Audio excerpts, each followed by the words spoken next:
node s serve --watch. This command is used to run the server.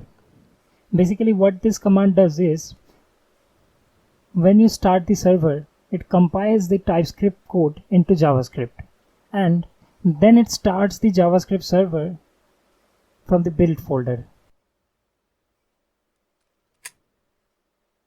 And the watch flag at the end is used to look for any changes into the project directory.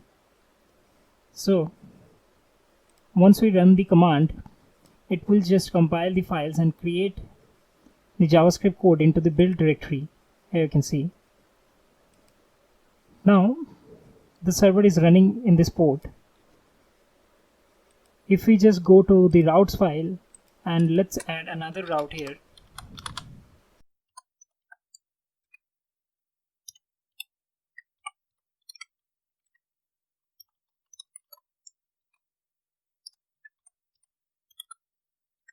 Save it.